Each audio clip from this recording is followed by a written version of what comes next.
Okay, welcome. Welcome to this Conscious Leadership in Action podcast.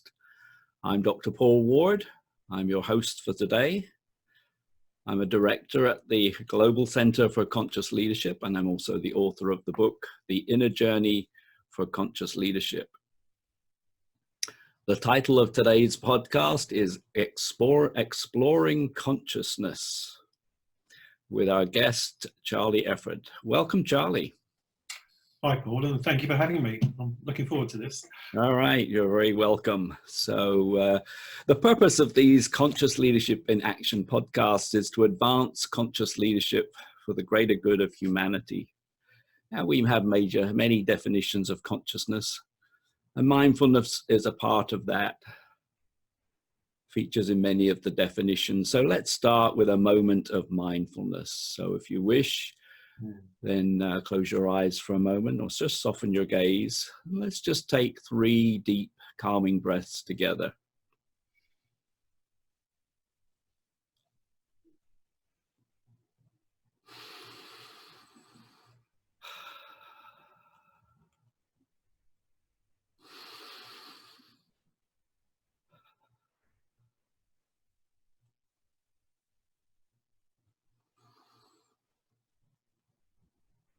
And just bring our attention to this conversation and what's ready to emerge. So let me introduce Charlie today. This is how Charlie describes himself. He describes himself as an explorer, and I know Charlie likes the outside world, also as a consultant, a counselor, a coach, a catalyst, a spiritual being. And he says, leadership is part of my DNA, and I'm sure we're going to learn a bit more about that during our conversation today. And Charlie says he's learning to live in grace. Now, Charlie lives in Peterborough in England, and I'll share his contact information at the end of our conversation today. So again, Charlie, thanks for being with me in conversation today. You're welcome. Okay, so some of our listeners and viewers may be familiar with David Hawkins' map of consciousness, and David describes life supporting levels and life suppressing levels. And if you're not familiar with David Hawkins' work, you can learn more from his book, Power versus Force, which originally was published in 1995. It's been in my library for a very long time. But today, Charlie's going to be looking at consciousness through a different lens, using different levels of consciousness. But before we get into that, Charlie, tell us a little about your own journey to conscious leadership. It's looking back, it's something that I really didn't plan. I don't really remember. When I started out and left school, I was heading for the army, and I was there for about 10 years. And I think I worked out fairly early on that I didn't want to be a general. And I left in my late 20s. But what I did take from it was a pretty good understanding of what it was like to lead with authority. You know, I was given a rank, and people saluted me. But it was deeper than that. What I realized was that when I was really in touch with the soldiers that I was leading, there was a bond between us. You know, I genuinely cared about them, and I hope they respected me. And suddenly working together, although we had different ranks, and you know, they saluted me, it didn't really matter. We were all people getting on and doing something jointly together. And there was a kind of shared bond, which I'm guessing anybody in the military would understand. So when I left, when I was about 30 and got into the consulting world, of course, you know, my badges of rank and all my authority had been stripped away. Yes. And I wasn't really fazed by that, but I realized I couldn't carry on, you know, trying to put into practice some of the things I'd already learned. So I had to rely on me really, and my sense of understanding of what was going on, the relationships I built with my clients. And so I built up respect in a different way. And so often they'd look to me to give guidance or perhaps do something for them. And in a way it was leadership, but it was almost leadership without that kind of formal authority. And later on I got into the counselling world, and my clients would come in, often in the state of some distress, and give me a lot of power. They were looking for me to help them. And I was very clear that it wasn't my job to fix them. It was my job to provide a space where they could fix themselves. Mm-hmm. So again, it's a very different way of looking at leadership, but it was leadership in terms of gently giving them the opportunity to grab their power back rather than letting it reside in me. So I think over the years, I've actually looked at leadership and tried to understand it from lots of different angles.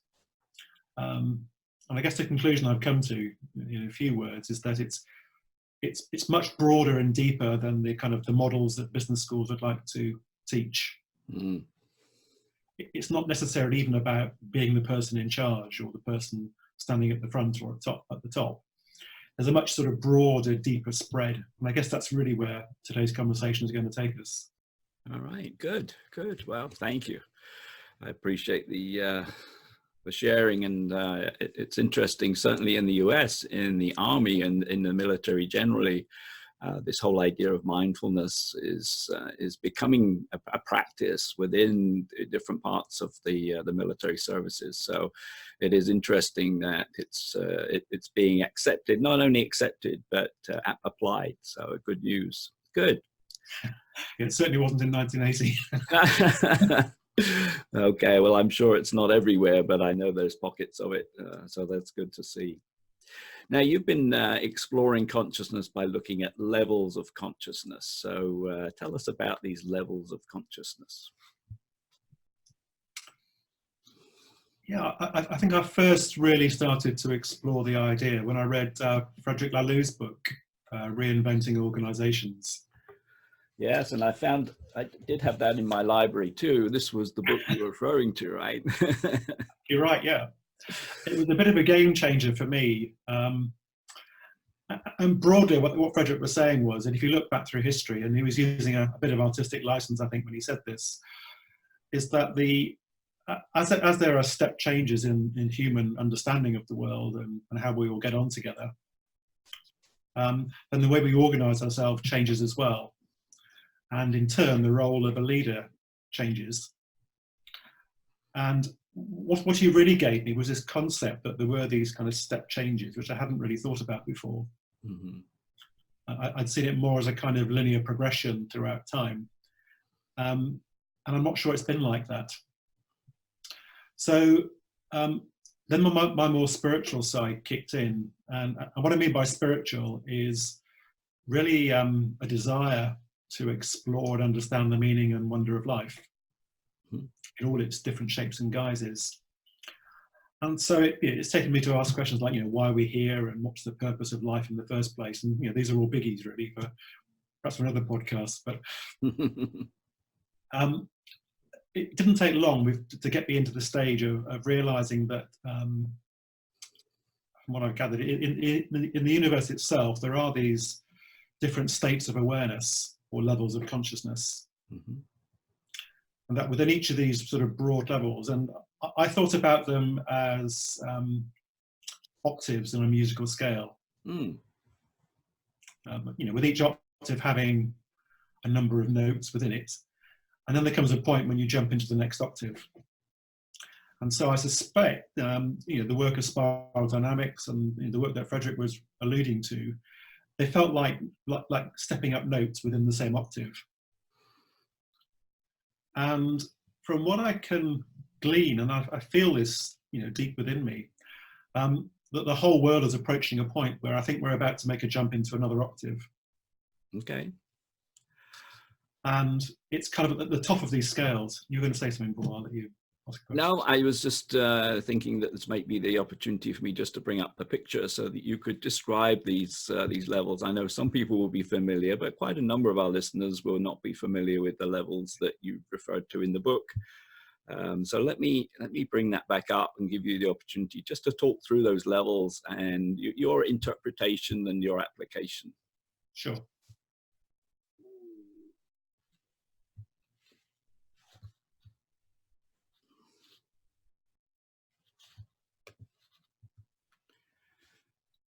Okay, tell us a little bit about this, the spiral dynamics spiral that we have in front of us. Okay, so what we've got here is the spiral dynamics model, which shows a kind of linear increase as if you look at the size of the spiral. If you think about going up the scale as about, I think that's called vertical learning. It's kind of stepping into a new way of understanding and appreciating the world, which brings new insight. And going horizontally within the confines of the spiral is learning about the full range of things that you can learn about within that sort of current level of awareness. And both spiral dynamics and reinventing organizations have color-coded some of the levels that they've been able to identify. On the other side of this spiral, I've used words like instinctive and magical to describe, you know, the same levels, but I think this comes from the integral, Ken Wilber's work, as a way of describing what's going on. So there's tons here to dig into, and I'll leave it to you to do some Googling and find out. But if I go back to the color codes, I think they're quite a simple way to understand what's going on. So going back to the red level, he describes this as a stage when we were basically led within tribes by powerful leaders who were very dominant, a bit like a wolf pack. And of course, you know, all of these models are still present in society today. So if you think about perhaps you know, a mafia organization, they're usually led by a very strong person at the top. And each level has its place and its benefits, but essentially the problem with operating like that is it's very difficult to do things at scale. And so what came along next was the idea of building civilizations, which is where the amber or the blue concept came in. This replaced leadership from being, I'm the most powerful, I can, you know, bash you and beat you in a fight if I need to I've now got authority because of my rank, my position. And in that world, life is really all about stability. So providing you knew your place and didn't, you know, step out of your place, everything was fine. And I guess, you know, the Catholic Church in maybe its previous guise and perhaps its current one, was a pretty good example of that. And my understanding is they burnt heretics in the past, not because they were, you know, dangerous people, but because they were threatening the stability of the whole fabric of what they built. So they couldn't be tolerated. And the biggest limitation of at an amber level was that nothing changed because everything was trying to be kept stable. And of course, being creative human beings that we are, wasn't long before we did pushed against that fairly hard. And so what came next is the world that we're probably living in at the moment, which is the orange world, which is about competition, it's about meritocracy, it's about innovation. You know, if you're good enough, you can rise to the top regardless of, you know, where you come from. And it's brought us tremendous benefits. Its major downside is that there's a kind of scientific basis behind it, or rationale behind it. And Frederick compared orange organizations to machines, you know, and said they're very intricate and complicated, but essentially it's a machine trying to deliver something for the world. And of course, most people don't like being thought of as a machine part. Right. And I certainly don't. So what came next was the green world, where the organization was then perceived as a family, and the focus shifted away from efficiency and performance onto keeping everyone happy. I'm being very general here, so apologies for some generalizations. And one of the downsides of the green world was that nothing got done because everyone was trying to keep everyone happy. Yeah. And so yellow and teal, which is what's been emerging for a few years now, is really a sort of an iteration of green, and it's kind of kept the best of all the worlds that sit underneath it. And so it's a world where leadership doesn't exist in hierarchical form, where most organizations that are operating at a teal level will be self-managed, and where there's a nice balance between recognizing the value that everyone can bring to the organization and getting things done. So they could sound a little bit woolly and unfocused, but they're not. They're actually got just very different processes and structures. Right.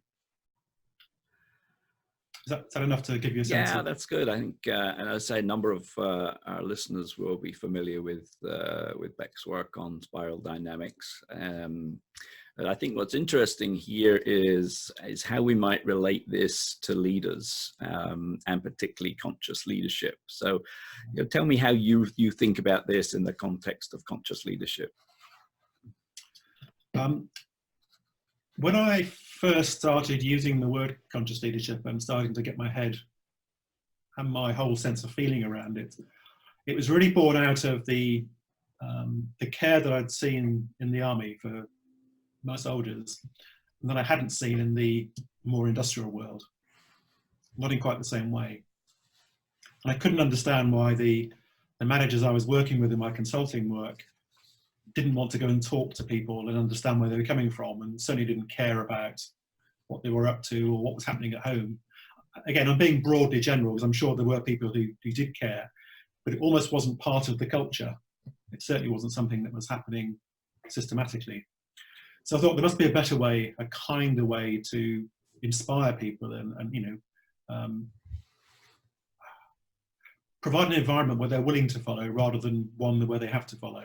Right. So with the knowledge I've got now, I think looking back, what I'm seeing is a lot of that work about conscious leadership is probably coming out of the green level of consciousness, maybe tipping a little bit towards teal. And one of what dawned on me after a while of exploring beyond green and almost beyond yellow and teal was that it's very difficult to understand what green leadership would look like if you're predominantly operating at an orange level. Because, sorry. No, go on. Because all the models, all the structures, all the kind of paradigms that shape your world are defined by an understanding of competition and performance and meritocracy. And so, I remember being told that, you leave your emotions at home and you come here to work, not to be a person. And I'm sure there's quite a bit of that still around, although it has changed. So speaking the green language or a conscious leadership language to someone who is very firmly orange just made absolutely no sense to them. They just didn't get it. It wasn't their fault. Right. And I used to get very frustrated. I said, well, can't you see it? And of course I could see it because I'd made the jump. and they couldn't. So I used to get, this sort of polite smile and they'd humour me. And then we'd move on to something they can get their heads around. So there's a balance there in terms of having people experience it first. And I think as leaders, we have to lead people to that place. And so how do you get people to experience the next level so that they can start to live into it? The starting point for me is that, that there's no substitute for doing, as a leader, for doing your own inner work. Yeah. And there's lots of people who have mentioned that. What often doesn't come across is I feel it's a journey into the unknown. All right, say more about that. Well, doing an orange level course, you typically be told this course is about, the objectives are, and by the end of it you'll be able to. Right. I don't think it works like that. I think some of the conscious leadership attributes. So just take something like empathy, for example. I could say very generally that if I'm going to teach you about empathy, which is, being able to get a glimpse of the world as if you were looking through somebody else's eyes rather than your own, I can say that to people. They can nod their head sagely and say they understand it, but until they've actually done it, until they've been able to experience. But when I was doing my counselling work, I would every now and then have tears running down my face. And it wasn't my sadness, I was experiencing somebody else's sadness. I've been able to get myself out of the way sufficiently to allow it to pick that up and receive it. It's a great privilege. Yes, it is. And I think in some ways that's the role of coach and counsellor sometimes, is to open the door for leaders who are on their inner journey to help them just go deeper. sometimes, we have that desire to go deeper, but we need guides, and that's perhaps the role of the conscious leadership coach, is to help leaders to go deeper and just explore that inner side. Really is important. And you've made a distinction which I really am fascinated by. We talk about conscious leadership, and that's part of this podcast, this series of podcasts. But you've used the term leader of consciousness, which that really resonated with me. A leader of consciousness. Tell us what you think about when you think about that term, leader of consciousness.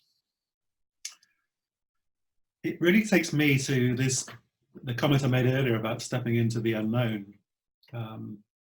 It's quite a brave thing to do, is to go and throw yourself into an experience or find someone who you don't quite understand but you kind of trust, and spend time with them without quite knowing how it's going to change you or what's going to happen.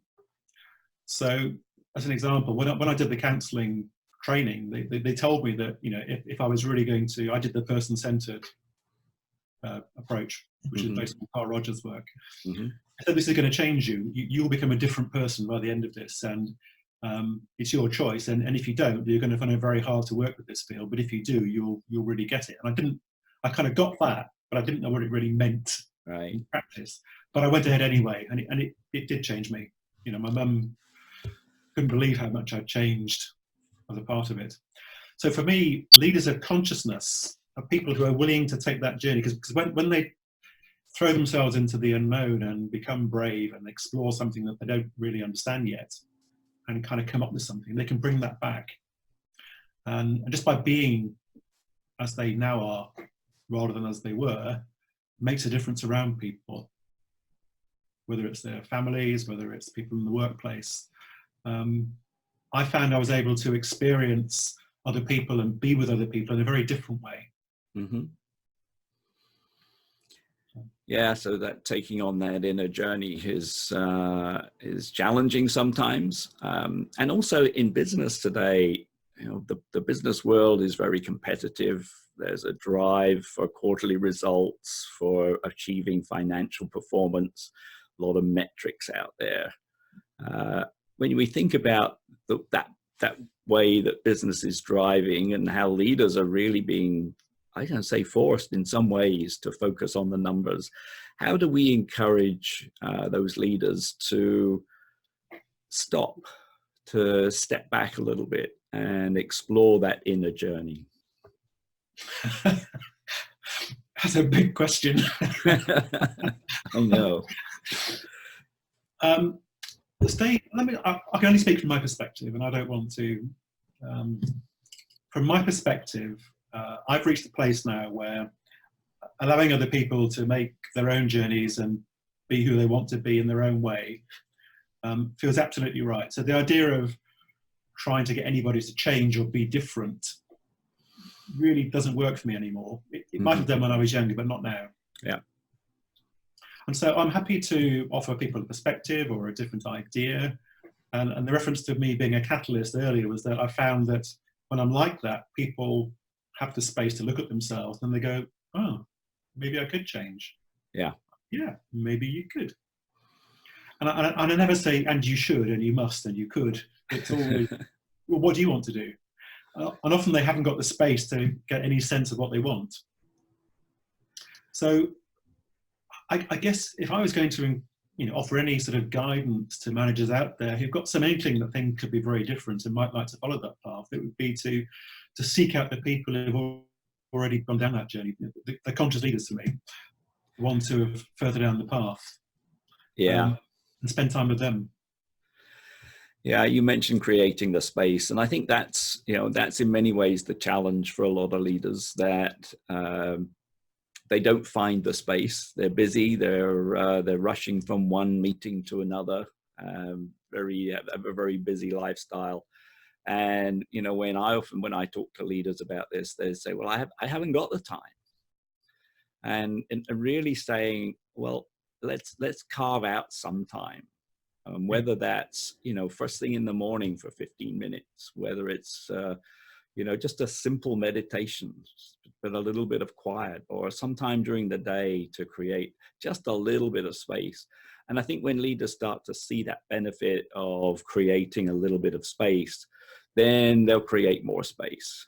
And so for me, it is about, as coaches, is to provide some tools and techniques to creating space for reflection, for considering how we might show up differently. You mentioned how leaders are to be, and for me, it's trying to move leaders from doing to doing some being, just being, and considering how we show up. So for me, that's that creating the space is a role that we can play, but very important to. And I like your word catalyst, because we can't tell people what to do. We can't force people what to do. And in fact, that's certainly not going to work. It's not our role. But we can create the space and be a catalyst for people who are open to looking at different ways forward. Yeah, I'm just referring back to the spiral again. I've also started to come to the conclusion that the people who I will be able to work with the best are those who are, not too far behind me, wherever I place myself on that spiral. People who are a long way away, I sometimes feel I'm speaking a different language. I might be using the same words, and the meaning that I imply with them are just so far away from what they understand. And it's not good or bad, it's just different. And so, but I can have an impact on people who are, been on the same kind of journey that I've been on, who are exploring things. And there'll be people further down the path than me who really help me along as well. Yeah. There's a kind of a whole ladder of helping each other. No, I think that's right. And I think we can all look at, particularly in today's world, we can look at what I think about examples of unconscious leadership. There's plenty of those examples around. Maybe there are less examples of conscious leadership, of leaders really being more conscious. But is there anyone, and not necessarily a name, but someone who you can describe who is really practicing these application of the levels and becoming more conscious? Gosh. The people who spring to mind that I'm aware of would be, in the book Reinventing Organizations, Frederick quotes quite a number of organizations which have become quite famous now because they're working in a teal way. Yeah. My sense of the leaders of those organizations, and I don't know because I haven't met them, but by reading about them, my sense is that there's a guy in Holland called Jos de Blok, for example, who leads a company called Bertog. They're into community nursing, and I think they're stretching into social care a bit now. But he strikes me as somebody who's done that work, and it's almost as though his ego has been in check. It's not been dismissed or abandoned, but it's in service to something that's operating at a higher level in him, in a way that lots of other leaders haven't managed to work out yet. Good. Yeah, good example. Yeah, I think another book that has some good examples is Firms of Endearment. I don't know whether you've come across that. I think Raj Sisodia is one of the authors. Yeah. And again, that's another book that illustrates with some of the organizations. And I'm always reluctant to name organizations or individuals, because the moment you do, the organization then gets bought out or changed, and then it doesn't necessarily be a good example. But the characteristics of these companies are important. So yeah, I appreciate that. Yeah. Okay, good. There's one person, the other person that spoke to mind as you were talking was Otto Scharmer, who's working in Boston in the MIT, I think. He's doing some really interesting work, and every time I see him on a YouTube clip or a serious name in the press, there's something about the energy that he brings to what he's doing that really resonates with me. Yeah, no, he's doing some good work too. I appreciate that. Good. Well, we've covered a lot of different ground today. I really appreciate your insights. You started off telling us about your journey. So I guess my final question for you today is, where next for Charlie? Where next are you headed on your journey? Ooh, it's funny you should ask that question, because I'm asking myself exactly the same question. At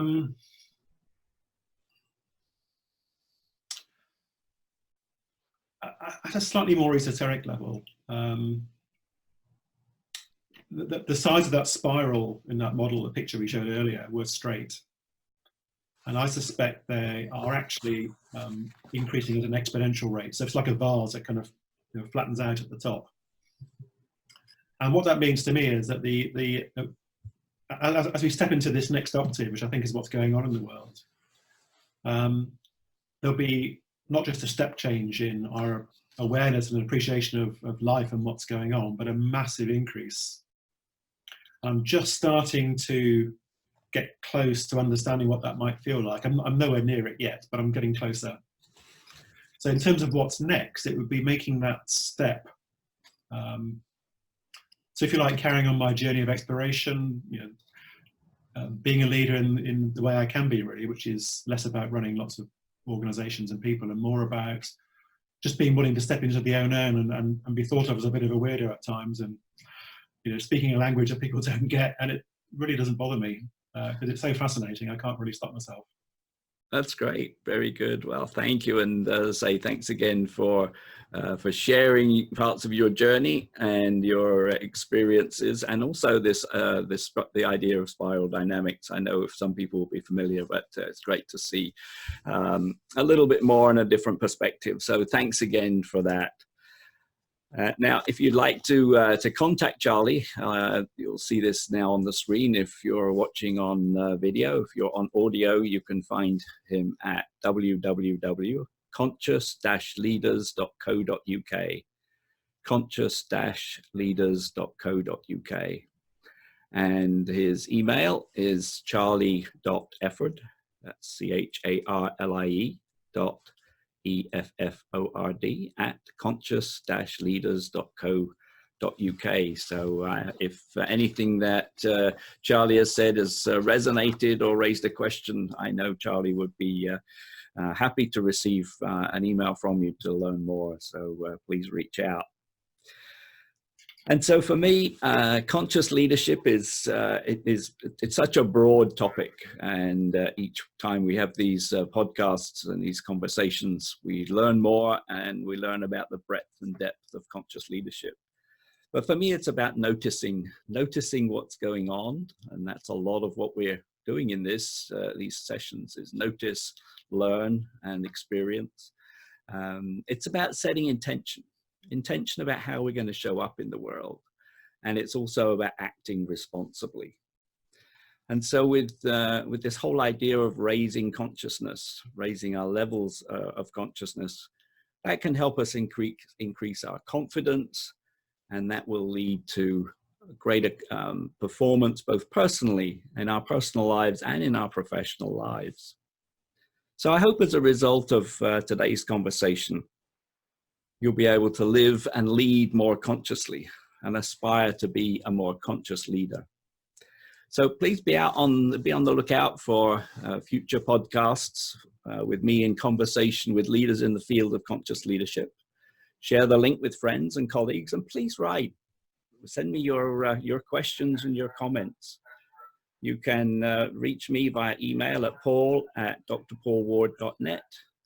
And the Inner Journey to a Conscious Leadership book website is theconsciousleadershipbook.com. So I look forward to hearing from you, and we'll see you next time.